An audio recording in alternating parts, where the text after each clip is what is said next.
नमस्ते बच्चों। कक्षा 7वीं के सामान्य विज्ञान विषय के कालांश में आप सभी का हार्दिक स्वागत है। बच्चों, आज हम 5-8 स्थिर विद्युत इस पाठ के स्वाध्याय के प्रश्न उत्तरों का अध्ययन करेंगे। तो बच्चों, आइए शुरुआत करते हैं। प्रश्न क्रमांक 1, योग्य विकल्प ढूंढकर रिक्त स्थानों की पूर्ति करो। बच्चों, यहाँ पर विकल्प दिए गए हैं। सदैव प्रतिकर्षण, सदैव आकर्षण, ऋण आवेश का विस्थापन, धन आवेश का विस्थापन, अणु, परमाणु, स्टील, तांबा, प्लास्टिक, फूला हुआ गुब्बारा, आवेशित वस्तु, सोना। बच्चों, हमें प्रश्न क्रमांक 1 क्या आइए देखते हैं। बच्चों, पहला प्रश्न है, सजातीय विद्युत आवेशों के बीच डैश होता है। तो बच्चों, सजातीय विद्युत आवेशों के बीच सदैव प्रतिकर्षण होता है। अब बच्चों, दूसरा प्रश्न देखिए क्या है। किसी वस्तु में विद्युत आवेश निर्मित होने के लिए डैश उत्तरदायी होते हैं।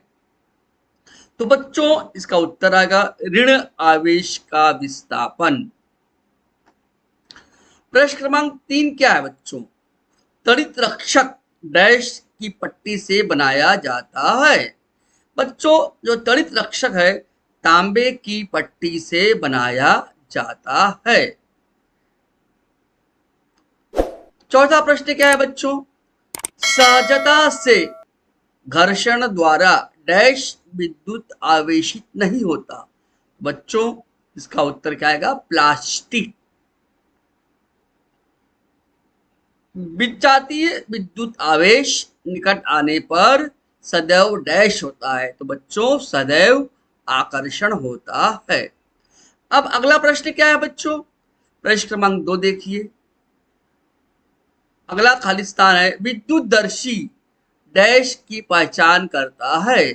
तो बच्चों, विद्युतदर्शी आवेशित वस्तु की पहचान करता है। अगला प्रश्न देखिए बच्चों क्या है। मूसलाधार बारिश, बिजली का जोर से चमकना या कड़कते समय छतरी लेकर बाहर जाना योग्य क्यों नहीं है, इसको स्पष्ट करना है। बच्चों, इसका उत्तर देखिए क्या आएगा। अधिकतर छतरी की डंडी धातु से बनी होती और उसका बाहरी सिरा भी नुकीला होता है। छतरी की तीलियां भी धातु से बनी होती है। मूसलाधार बारिश में छतरी का बाहरी सिरा सीधा बिजली को अपनी ओर खींच सकता है। हमारा शरीर विद्युत चालक होने के कारण या विद्युत सुचालक होने के कारण बिजली का जोरदार धक्का लगने की संभावना रहती है। इससे हमारी मृत्यु हो सकती है। इससे अपने बचाव के लिए छतरी लेकर बाहर जाना उचित नहीं है। तो बच्चों, इस प्रकार हम इस प्रश्न का उत्तर लिखेंगे। अगला प्रश्न क्या है बच्चों। प्रश्न क्रमांक 3, तुम्हारे शब्दों में उत्तर लिखिए। बिजली से स्वयं का संरक्षण कैसे करोगे। बच्चों, यहाँ पर बिजली से बहुत सारे उत्तर आ सकते हैं। यहाँ पर जो प्रश्न है वो स्थिर विद्युत से के संदर्भ में पूछा गया है। तो बिजली से अपने संरक्षण के लिए हम अपने तड़ित रक्षक लगे हुए आवास में रहेंगे। हमारा घर ऐसी जगह पर होना चाहिए जहां पर तड़ित रक्षक लगा हुआ होना चाहिए, या हम अपने आवास में तड़ित रक्षक का उपयोग करेंगे। बच्चों, इस तरह से हम इसका उत्तर क्या लिखेंगे। बिजली से अपने संरक्षण के लिए हम तड़ित रक्षक लगे हुए आवास में रहेंगे। अगला प्रश्न बच्चों क्या है। आवेश कैसे निर्मित होते। किन्हीं दो विशिष्ट पिंडों के परस्पर घर्षण से अथवा प्रेरण द्वारा पिंड को प्रेरित करके आवेश निर्मित करते हैं। प्रश्न, त्वरित रक्षक द्वारा बिजली को जमीन में फैलाने की क्या व्यवस्था की जाती है?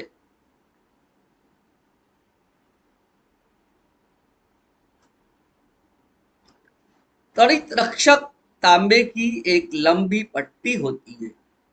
इमारत की सबसे ऊंचे भाग पर इसका एक सिरा होता है। इस सिरे के भाले की तरह अग्र होते हैं। पट्टी के दूसरे सिरे को जमीन के अंदर ढलवा लोहे की मोटी चादर से जोड़ा जाता है। उसके लिए जमीन में गड्ढा खोदकर उसमें कोयला और नमक डालकर यह मोटी चादर खड़ी की जाती है। इसमें पानी डालने की सुविधा की जाती है। इस कारण बिजली शीघ्रता से जमीन में फैल जाती है और होने वाले हानि से बचा जा सकता है। तो बच्चों, इसका उत्तर हमको इस प्रकार से लिखना है। अगला प्रश्न क्या है बच्चों? बरसात के मौसम में किसान काम करते समय खुली जगह पर लोहे की मोटी छड़ क्यों गाड़ कर रखते हैं? बच्चों, यह लोहे की मोटी जो छड़ होती है त्वरित रक्षक का कार्य करती है। मतलब त्वरित रक्षक से किसान अपने बिजली से बचाव की सुरक्षा कर सकता है। इसलिए यहाँ पर हम क्या उत्तर लिखेंगे बच्चों? यह लोहे की मोटी छड़ त्वरित रक्षक का कार्य करता है। प्रश्न क्रमांक 3, बरसात में बिजली हर समय चमकती हुई क्यों नहीं दिखाई देती? बच्चों, बरसात के मौसम में बादलों पर हमेशा प्रचंड परिमाण में आवेश का निर्माण ना होने के कारण बिजली की चमक हमेशा दिखाई नहीं देती है। प्रश्न क्रमांक 4, अगला प्रश्न क्या है बच्चों? स्थिर विद्युत आवेश की विशेषताएं कौन सी है?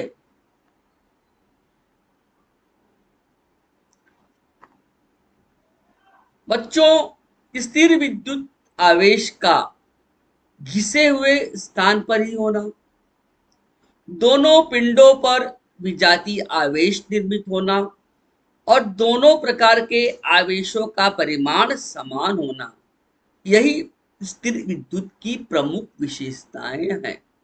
बच्चों, अब अंतिम प्रश्न क्या है, आइए इसको भी देखते हैं। प्रश्न क्या है बच्चों? बिजली गिरने से क्या नुकसान होता है? ऐसा न होने के लिए जन जागृति कैसे करोगे? बच्चों, बिजली गिरने से वृक्ष झुलस जाते हैं, इमारतों में दरार पड़ जाती है तथा लोगों की मृत्यु हो जाती है। इसके अलावा अन्य प्रकार की क्षति भी होती। हम लोगों को क्या सलाह देंगे कि बिजली चमकते समय बाहर न जाए, पानी में न उतरे, छतरी न ओढ़े, अपने इमारतों पर त्वरित रक्षक लगाने का प्रबंध करें। बच्चों, इस प्रकार हम अपने प्रश्न का उत्तर लिखेंगे। बच्चों, आज का कालांश में हम पाठ 8 के स्थिर विद्युत पाठ के स्वाध्याय के प्रश्नों का उत्तर का अध्ययन किया। अगले क्लास में, अगले वीडियो में हम नए पाठ के साथ आपको मिलेंगे। बच्चों, यदि आपको यह हमारा वीडियो या स्वाध्याय के प्रश्न उत्तर यदि आपको अच्छा लगे, आप अपने दोस्तों को, मित्रों को शेयर कीजिए और अधिक से अधिक हमारे इस चैनल को लाइक कीजिए, सब्सक्राइब कीजिए। धन्यवाद बच्चों।